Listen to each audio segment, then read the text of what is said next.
Welcome to the Billionaire Lifestyle Podcast with your host, Emmett Muckles.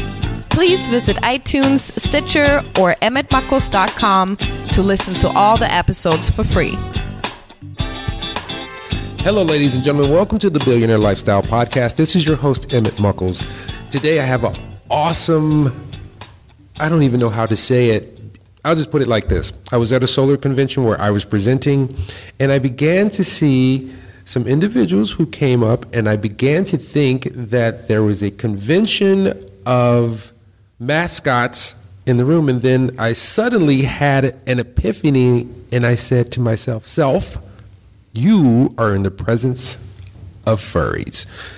And, you know, me being me, and it's a lifestyle, and this is the Billionaire Lifestyle, I had to inquire because I do not understand, or I'm ignorant of the lifestyle. So I approached the convention that is occurring here, which is Furry Fiesta, and we are in Dallas, Texas right now, to inquire if I could learn more about the furry lifestyle.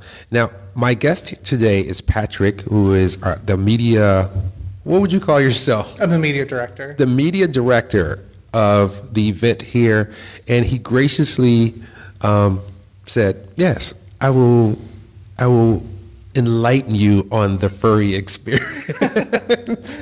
Welcome, Patrick, and thank you so much for being on the Billionaire Lifestyle Podcast. Nice to be here. Now, let's take it back to the brass tacks. I am ignorant, so I don't know anything about the furry culture. I don't know where it started. I don't know. Treat me like I am Mork from Ork, if you know what that is. And I fell to earth, and I want to know what the culture is like. So can you give me some history and backstory? So the furry culture started in the 1980s in the sci-fi conventions. Basically, it started as a subculture within it. Basically, a whole bunch of people saw that there was a common interest of animal people with human characteristics. So, you know, Bugs Bunny, Sonic the Hedgehog? Sonic the Hedgehog, and animals that are up, walking, talking, you know, interacting. I mean, especially with Looney Tunes and stuff early on, a lot of early Disney. So there was this commonality between, and they were hosting room parties where everyone was like talking about animal walking around. So it was like this weird thing. Well, it slowly started to branch off, and they started Conference, which was the first furry convention. I think they started in 91, 92. Mm-hmm. And it was a few hundred people. And from there, it just kind of blossomed. And we started having conventions. We pretty much have a convention every week at this point. Really? You mean across the country? Across the country. Okay. Well, across multiple countries, actually. We have conventions in Australia, Japan, Mexico. So was it an offshoot of Comic-Con? Because that's what it reminds me of a wee bit of Comic-Con when I was in Comic-Con Chicago. Yeah, I mean, it's a bit like Comic-Con because, the Comic-Con has the cosplayers and such, which we have the fursuiters, which is basically our version of the Comic-Con, which is the giant animal suits you see walking around talking to everyone, or not talking to everyone. But it's kind of a bit of an offshoot off Comic-Con type lifestyle. It's just a family-friendly environment. And I noticed that some people have large costumes, like big costumes where they're covered from head to toe. Some people will have a head garment and a tail, or they will have an outfit that represents something. I'm not sure because I'm not versed in the culture. Mm-hmm. But how does that play out? Is there kind of and I don't want to say hierarchy, but is there stages or? So in the fandom, there's about 20% of our fandom has fursuits, which is the giant animal costumes. You don't see many of them running around because the fursuits themselves can cost upwards of $5,000, and they're all custom made and person specific. Yeah, because they have to go off body type. Yeah, so all of these they do something called a duct tape dummy, where they wrap your whole body in duct tape, and then they cut you out and make a pattern out of it. So every single one of the suits is custom built for every single person. Wait a minute, duct tape. What if you have hair? How do? So you put cling wrap.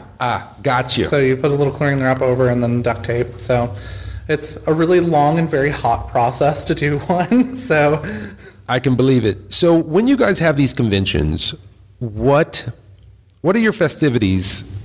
So at our convention, we focus a lot on just the interaction between the people.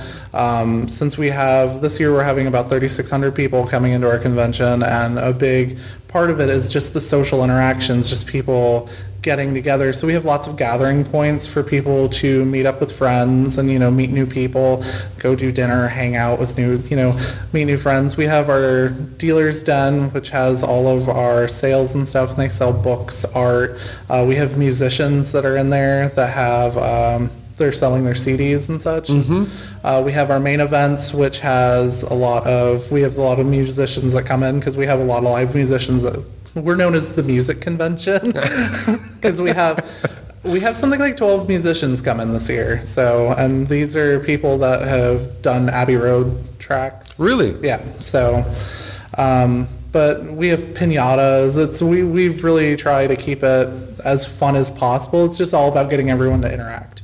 Now, you don't see much of, maybe because I don't even know how to phrase this question properly, because usually when you see costumes of this nature, you see it at a sports event, or you see it in college, or you see it in high school, but you don't see much of it. You might see one or two of these costumes, usually representing some kind of team or some kind of organization. And when I came here, I was just trying to figure out, if you're having a convention, what are you guys going to do? Do you have lectures, or do you have speakers? Do you have any kind of workshops So we do have panels that we have throughout the convention that focus on a lot of different topics. We have like fursuiting how-to, like how to interact, because a lot of the fursuiters don't talk because it's part of the character. Wait. You said something that I don't know. That's why I'm stopping you. No. You said first suitors. Fursuiters. What's a fursuiter? It's the people that are in the fursuits. Oh, fursuit. I thought you said first, like the number one. First. No. Fursuiters. So are there different suitors than fur? Not as far as I'm aware. Okay, all right. In general, it's just called fursuits across the board. Got you. All right. It's just our little, instead of calling us mascots, we go by fursuiters. So. All right. I'm clearing it up because I'm literally saying I'm ignorant of everything, and I just want to be clear. But if you can continue your thought. Yeah, no. So we have like fursuiter how-tos where they explain how to move and interact with the general audience to communicate without talking. Really? Yeah. We actually have a group called the Circus Freaks that come in, and they have mimes that come in, and they actually teach how to express without talking. That's pretty cool. I'm going to tell you something that happened to me, and I took a picture with someone yesterday. I think he was a wolf, I think.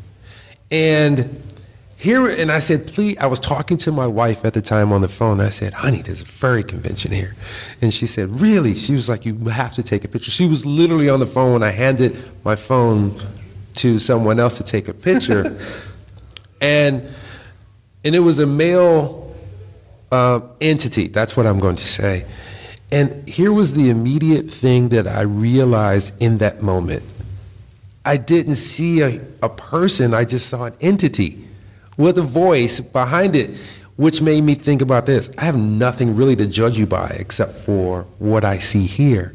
So there could be a billionaire inside there. There could be someone who has absolutely nothing inside there. There could be an alien from another planet inside there. I had nothing to judge except for the voice and the actions that they put forth. And that's kind of the appeal to a lot of fursuiters, is that instead of being judged off of, we're a really insular environment. So, and there's the social rejects and the people that weren't really popular in high school. That makes up a lot of our crowd, and not entirely, obviously, but so the fursuit people in fursuits, it allows them to express themselves in the way they want to be instead of what people perceive them to be, because you could be a ragged mess underneath and just like beat up looking, and you put on a fursuit and suddenly you're this happy character, and you get to interact with people as this happy, fun,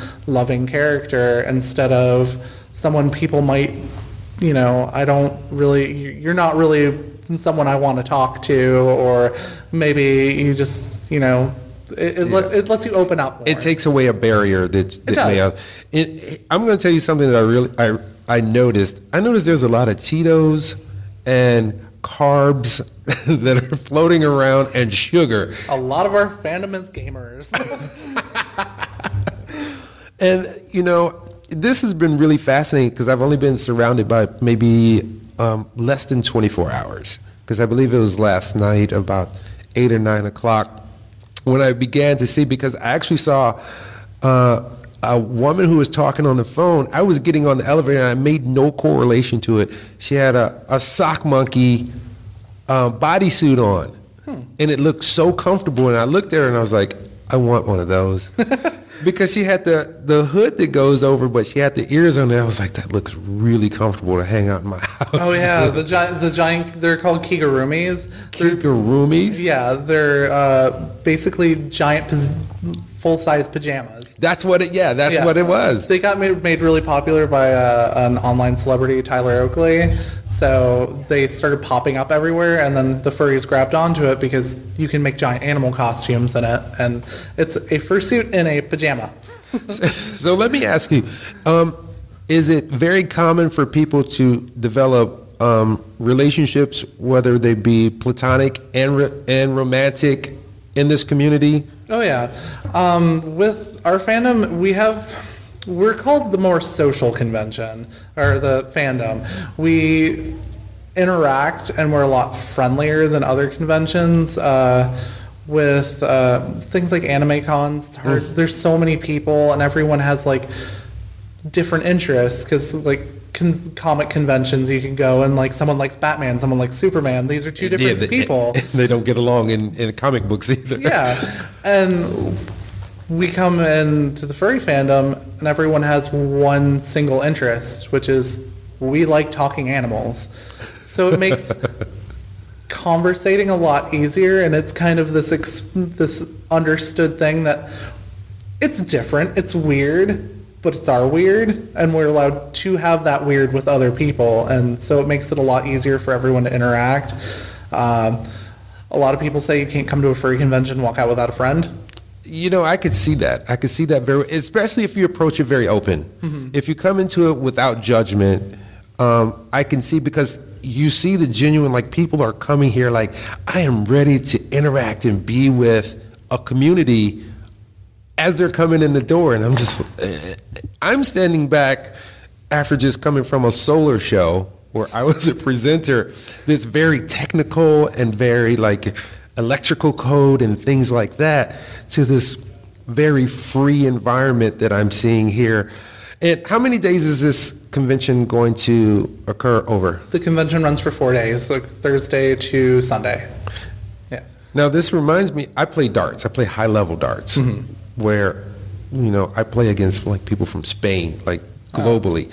And it's similar to a convention that you guys are having, except there's a lot of beer and a lot of drinking and just competition, but there is camaraderie because you have a group of people that like the same thing, which is what I'm seeing here. Mm-hmm. Now, some of the other things that I asked you about, but I'm not sure if I got clarity on it. I saw some people that will have just a tail. Oh, yeah. So, I mean, like I said, the fursuits are really expensive. So some people will just, in our dealer's den, we sell ears or tails, and it's not so much a individual, it's just an accessory. But I'm a furry, I have a tail. And it gives you a sense of, I have this thing on that makes me look like an animal person. that makes sense. And one thing that I noticed, but it wasn't so apparent to me until I was been really a student in the few hours that I've been just kind of in the crowd here. And there's some ambiguity as regards to gender in some of the costumes. And I'm not talking about the furry costumes, I'm talking about the ones that are just kind of augmented body. Mm-hmm. And is there a category for anything here? Like you have your furry suit, and then you have your like I have my tail, I have my ears, but I don't have the full suit. So most of those they're partial suits. It's not really a technical term in the fandom. It's the partial suitors are the people that have, like, I have giant fursuit paws, and I have like a bodysuit or like a tail and a head, a fursuit head, but not like a full body suit. Mm-hmm. So those are called partial fursuiters. It's not really that technical. And if people want to find out more information about you, what's your website that you guys, you guys have a website, Facebook, Twitter? Yes. We are furryfiesta.org, and you can find us on Twitter and Facebook at Furry Fiesta. If you'd also check out our charity organization, CARE, Center of Animal Research and Education. Awesome. Yeah, we make over, I think at this point we have raised about $130,000 for them. In what amount of time? In the last 10 years. Wow, that's pretty good. Well, 8 years, sorry. Working towards 10. And now I'm going to get a little personal. What got you into the community? So I got into the fandom really early because I found the internet, and then You're pretty young though. Yeah, well, I'm kind of old. So. But I've been in the fandom for about 13 years now. Okay. So it's basically I was wandering. They had chat rooms on early Yahoo, and I was just wandering around, and it was like, furry friends, what is this chat room? Click. And so I clicked in, and I just started chatting with people, and suddenly I was surrounded by these really friendly, like, hey, we want to get to know you. Who are you? Actually interested in who I was. Now, there was a different perspective because I came from like the gaming and anime culture where people are not as open. They'll talk, but not really. So I just got really involved in the culture, and I just started talking, and then suddenly my friends were all furries, and then I went to college and made even more furry friends, and then I met some podcasters locally in Dallas, and I started talking to them because I was having relationship issues, and we were chatting with them, and I got to be really good friends with them, and then it moved me from Virginia to Dallas. So really, furry has literally encapsulated my entire life. All of my friends in Dallas are furries, and I run the 5th largest furry convention here. Now, who started this convention here in Dallas? That was one of our old co-chairs, Istanbul, and a board of directors about 13 deep. So, wow. Yeah, we went from, what was it? It was 600 the first year, and now we're 36. That's a lot for a first. Yeah. But Texas is a big state, too. It's a big state, and we noticed there was a market for it. So now we went from, what was the second year we had 40 staffers, and now we have 167 staffers just working the convention to make it go. Now, let me ask you this. I went to your website, and I saw that if you're going to participate in this conference, you can have different sponsorship levels. So what do those sponsorship levels entail? So there's like a gold and So we have sponsor and we have super sponsor. Yeah, that's it. Yeah, the sponsor level gets you, I think it was a poster, and it gets you into events earlier. So it's basically an all access, like a fast pass essentially. And then it gets you the attending poster, and I think that's it. And then the super sponsor, we charge a little bit more because a majority of it goes to charity. And then we had giant mug flasks, posters. We had a custom built leather wallet. We had there was so the higher you go, you get better swag. You get better swag, yeah. Yeah, that's like any convention that you go to. Oh yeah, definitely. You're like, we get this. So, hey, you get bottle service. Yeah, well, we have a unique situation with our dealer's den. We actually just had to split up into 2 different venues. So there's a high demand for how much people can get into our dealer's den. So we start giving away dealer's den tables based on whether or not they can provide something for us to give to attendees at super sponsor level. So we get really nice swag so people can get those really premium tables, because the sales are amazing at our convention apparently, because right after tax season. So let me ask you about usually family members. If you have very conservative family members or conservative peers around you, how do they usually interact with you when you say, hey, I'm a furry? So, I mean, the furry fandom is more like, it's a hobby more than, I mean, some people are, it's a lifestyle. For me, it's like I said, it encapsulated my life. Yeah. So it can be a little bit odd to explain to, your mother that, hey, I hang out with giant animal people. It's like my weekend, I was talking to my mother right before I got here, and she's like, what are you doing this weekend? I was like, oh, I'm going to the convention. She's like, which convention? I'm like, Furry Fiesta. And she's like, oh, you're going to hang out with the giant animal people again. So is your mother back east? My mother is, she lives in Virginia. So that was one of the things that surprised me, because I'm from the Midwest. Actually, I'm from Detroit, but I live in Indiana now. I'm from Detroit too, originally. So really? Yeah. Where? I lived in Taylor. I went to Truman. Oh, nice. I graduated from Truman, I went to Kennedy, and I graduated from there. Ladies and gentlemen, this is what I always say. My 6 degrees of separation is like 2. I am connected to everybody. That's why we're all billionaires, and we have the lifestyle that we can choose. This is what I'm trying to tell you. It is about choosing the passions that follow in your heart so that you can be happy, and when you get to the end, you can go with a smile. Let me get back to this, though. That's just pretty ironic. Yeah, that's weird. And then I landed here. So throughout these, do you guys block off? A lot of times when conventions are in town, they will block off rooms. Do you block off a scale of rooms or a floor, or? We actually own the entire hotel. The whole hotel? Yes. We actually have so many people that come in that we've taken over the entire hotel and 3 of the other hotels that are surrounding here. But this is the main point where you will have all your festivities, correct? Yes, this is the main hotel. All of the convention space, all of the boardrooms are all owned by Fiesta for the weekend. Wow. So I made my reservation just in time. So. Oh, yeah, definitely. So it's not one of those things where you guys won't kick me out, though. We need the brooms. But it's that big. I mean, literally the whole hotel. So I thought they were setting up for a wedding, and then I started seeing it. And even in the last couple of hours, the traction has increased like 10 or 20-fold with people that are coming here.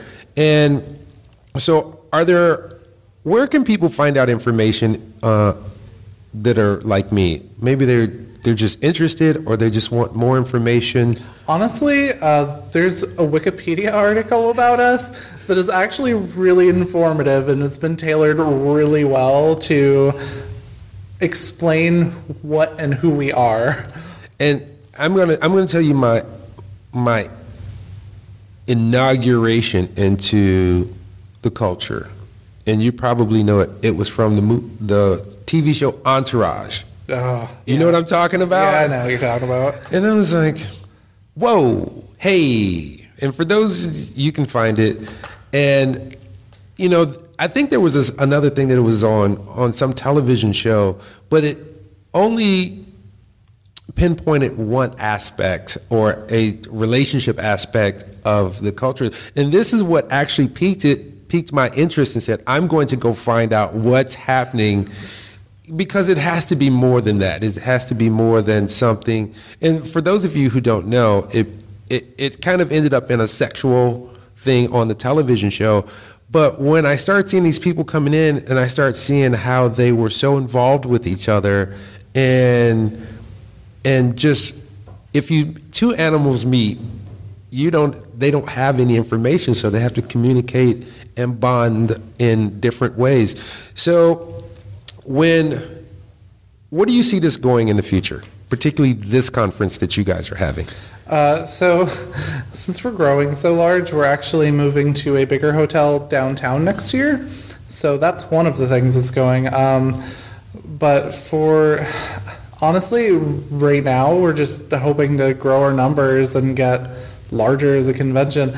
We don't, the interesting thing we have about our sort of convention is it doesn't change structure so much as it just gets bigger. Yeah. Is it scalable enough, where it doesn't get, as some things grow, they can get kind of like, is this worth it? Do you think the infrastructure is built so that it can scale out? Because 3,600 people is a lot of people. I can just imagine if you... Our largest convention is 6,700 people, I think. Good Lord. And growing. So, yeah, no. Our attendance growth every year for the last 7 years is about anywhere between 20 to 27% growth every year. Wow. And Patrick, you said that this is the 5th largest? Yes. I believe it's either the 5th or the 6th. And what's the largest? What's the pinnacle? The largest is Anthrocon in Pittsburgh. Actually, it's really interesting that you bring that up because Anthrocon just had, the city of Pittsburgh just let out their international campaign for Come to Pittsburgh, those TV commercials you see. They actually brought in someone from Anthrocon to do the fun portion for their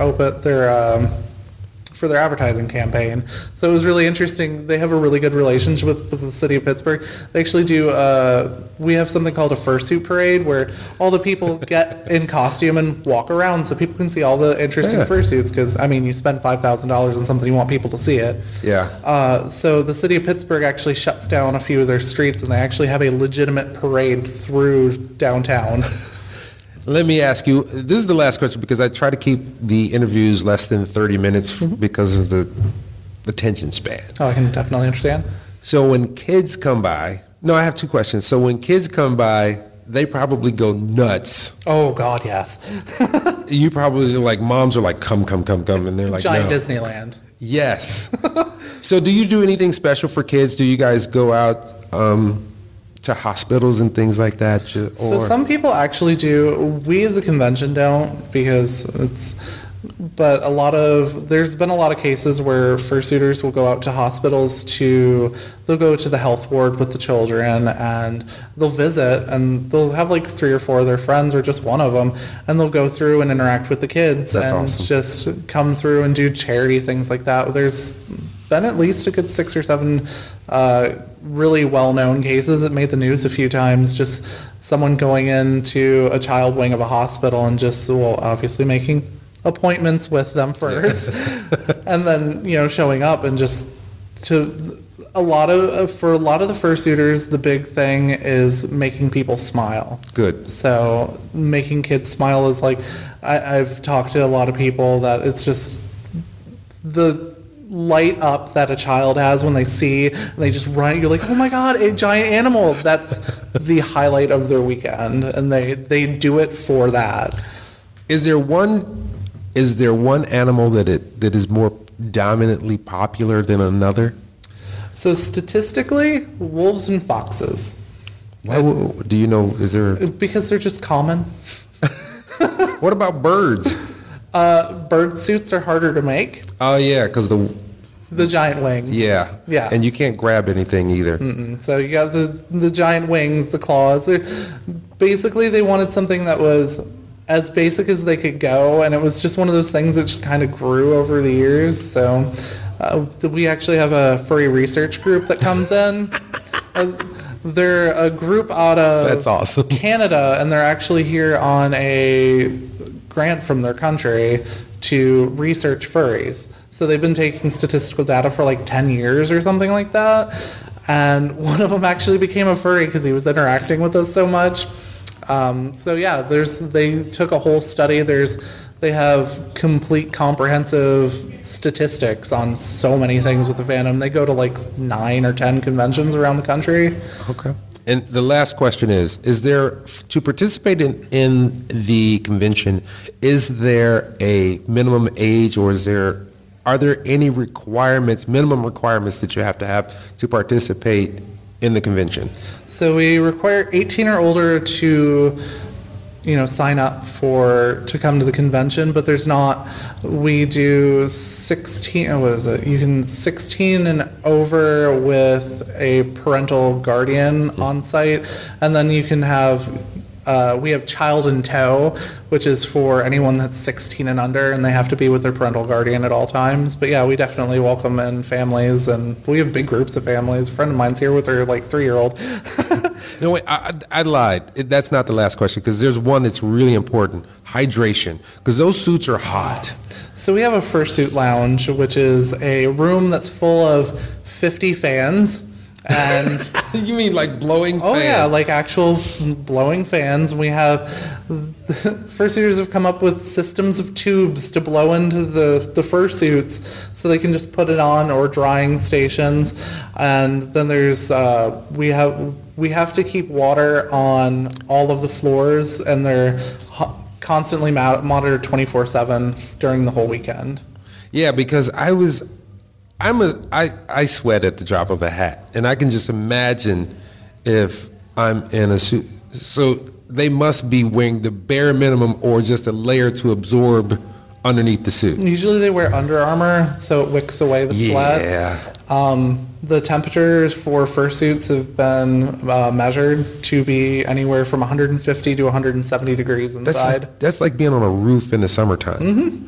Good. And they run around for 6, 7, 24 hours. It's crazy. That is nuts. I don't know how some people do it. Has anyone ever just got lightheaded and went, I'm done? We have hospital visits usually. At least.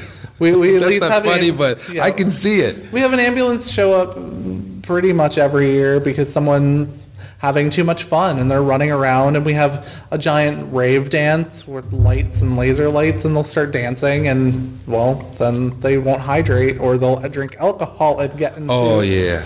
And then they fall on the ground and we have to call an ambulance. And this is absolutely the last question. How do you go to the bathroom? You have to take it off. The whole thing? The whole thing. Oh my God, what if you... Yeah, because all of it is basically a giant jumpsuit. So you have to unzip out of it and get completely out of it to even use the restroom. How does the head and the body go together? Is it zipped together, or no? The head actually, how they set it up is you put the head on and the fur comes down. It blends in with the bottom. So gotcha. It's just a jumpsuit basically. Well, Patrick, I want to thank you so much for giving me this opportunity to speak with you and to gain some knowledge on the furry community. No, definitely. And ladies and gentlemen, this has been the Billionaire Lifestyle. This has been a treat for me, and I'm sure it'll be a treat for you. Till next time, love you all. Peace.